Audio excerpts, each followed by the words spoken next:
आपने देखा है पिछले 2-3 दिन में बहुत सारी डेवलपमेंट्स हुई। अतर मिनल्ला साहब का इजाफी नोट आया है। यही हमारी भी रिक्वेस्ट है इस आला अदालत से कि खान साहब की जो पटिशन है 8 फरवरी के रिग्ड इलेक्शन के हवाले से उसको क्लब किया जाए और जो हमारी पटिशन्स हैं उसके साथ सुना जाए, क्योंकि रिज़र्व सीट्स जो है वो आइसोलेशन में आप उसके बारे में नहीं पूछ सकते। वो इलेक्शन का सेकंड फेज़ होता है। इलेक्शन का फर्स्ट फेज़ जो था वो जनरल सीट्स कंटेस्ट होती हैं, उसी की परसेंटेज पे आपको रिज़र्व सीट्स एलोकेट होती हैं। इसलिए आप ये नहीं कर सकते कि 8 फरवरी को भी भूल जाएं, उसके बाद 16, 17 और 18 को जो नोटिफिकेशन इशू हुए थे उनको भी भूल जाएं और अचानक से जो है वो मई के महीने से रिज़र्व सीटों पे बात शुरू कर दें। और ये भी भूल जाएं कि इलेक्शन कमीशन ऑफ पाकिस्तान ने ना कोई सॉलिड फार्मूला बताया है, ना कोई आइन की शिक का हवाला दी है और ना अपनी वो खुशी बताई है जिसके तहत उन्होंने मिठाई के डब्बों में रख के अपनी मर्ज़ी की वोट को इज़्ज़त दो की बुनियाद पर ये हमारी जो सीटें थीं ये अपनी जो फेवरेट किस्म की जमातें उनको बांटी हैं। वो परसेंटेज क्या है, वो जब अंदर सवाल होता है प्रोपोर्शन ऑफ रिप्रेजेंटेशन, तो फिर इलेक्शन कमीशन के वकील की रेस्क्यू के लिए भी आया जाता है, लेकिन फिर वो आगे से ये बयान देते हैं कि बाद में सवाल का जवाब दें। तो इस फोरम से मैं उन्हें बताना चाहती हूँ कि इस सवाल का जवाब आपको लाजमी देना पड़ेगा अगर के कोई सवाल है। ऐसे बहुत से सवालात उठाए गए जो इलेक्शन कमीशन ऑफ पाकिस्तान के वकील के पास जिनके जवाब ना हैं और ना होंगे।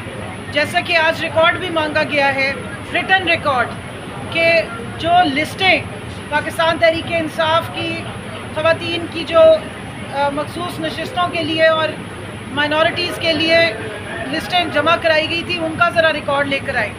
तो उम्मीद है कि आज election commission of Pakistan Punjab के इलेक्शन कमिश्नर से लाजमी लिस्टें निकलवा लें, क्योंकि वहाँ तो वो हमें धमकियाँ देते थे और उस दिन हमारी 22 तारीख को भी और 24 को भी हमारी रिज़र्व सीट्स की लिस्टें वो जमा करने से इनकारी थे, जिसकी वजह से हमने इलेक्शन कमिश्नर के पास भी एप्लीकेशन दरख्वास्त जमा कराई, जिसकी वजह से हमने लाहौर हाई कोर्ट में लिटिगेशन में भी गए, हम उनके खिलाफ केस में भी गए।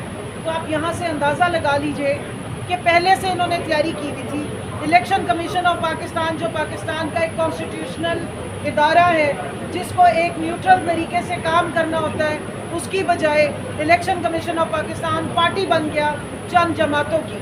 और यही पार्टी बनने वाली जो इनकी हरकतें थी वो थ्रू आउट इलेक्शन हमें नज़र आई, वो हमें आरओ के रवैये से नज़र आई, वो हमें आरओ के फॉर्म 47 देने तक पे नज़र आई, जब हमें आरओ के ऑफिस में नहीं जाने दिया गया। और ज़्यादा दूर ना जाए, 21 अप्रैल को एक बाई इलेक्शन हुआ केपी में और एक बाई इलेक्शन हुआ पंजाब में, 10 नशिस्तों पे बाई इलेक्शन हुआ। उसके कुछ 2 दिन के बाद तैमूर मलिक साहब ने मुल्तान में इलेक्शन लड़ा।